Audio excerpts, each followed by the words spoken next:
Et il y a aussi une mentalité actuellement, j'aimerais avoir votre sagesse sur ça. Le public, y compris certains artistes, harcèlent un peu les artistes de l'extérieur. Donc quand ils arrivent, il y a tout de suite cette mentalité de ah ben vous êtes venus, faites aussi des features avec les artistes du pays. Donc c'est-à-dire que Niska il a fait plusieurs tours. Il y a des artistes qui ont dit ah mais Niska il veut pas faire de featuring. Non, c'est parce qu'ils comprennent pas ce qui se passe au fait. Ils comprennent pas. Ils comprennent pas que à un certain niveau artistique, on ne fait pas des feats comme ça. Premièrement, si tu as signé un contrat d'artiste, allons-y techniquement, administrativement. Tu signes un contrat d'artiste. Niska peut être signé chez Sony Universal.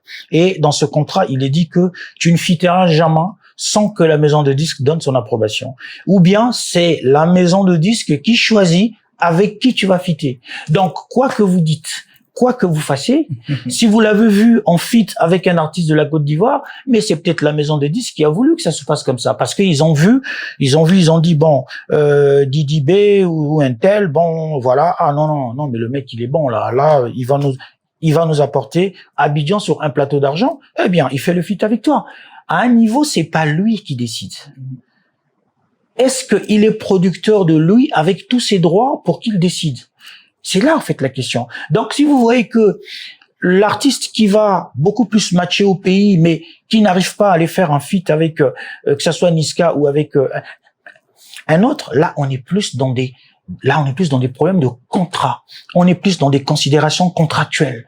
Donc, ça sert pas, c'est pour ça que je dis, il faut parfois aller lire un peu, je sais pas, les histoires des contrats pour comprendre que les feats, c'est parfois la maison de disques qui le décide. C'est pas forcément l'artiste. Et beaucoup font des feats sans même se connaître. Il y a des artistes qui ont featé, ils se sont soit retrouvés au studio sans se connaître, puisque bon, de toute façon, il y a parfois un qui parle anglais et puis l'autre parle le français. Et parfois, ils ont fait des feats sans même se voir.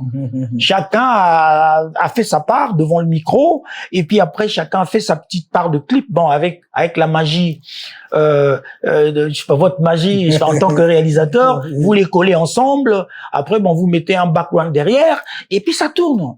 Un feat n'a jamais été un passeport pour la réussite d'une carrière, pour la sortie d'un single. Je peux te citer beaucoup de feats que Fally Ipupa a fait avec des artistes qui n'ont jamais marché. Je peux te citer plein de feats que Koffi Olomide a fait avec des artistes qui n'ont jamais marché. Et ces artistes, Dieu seul sait combien ils ont payé.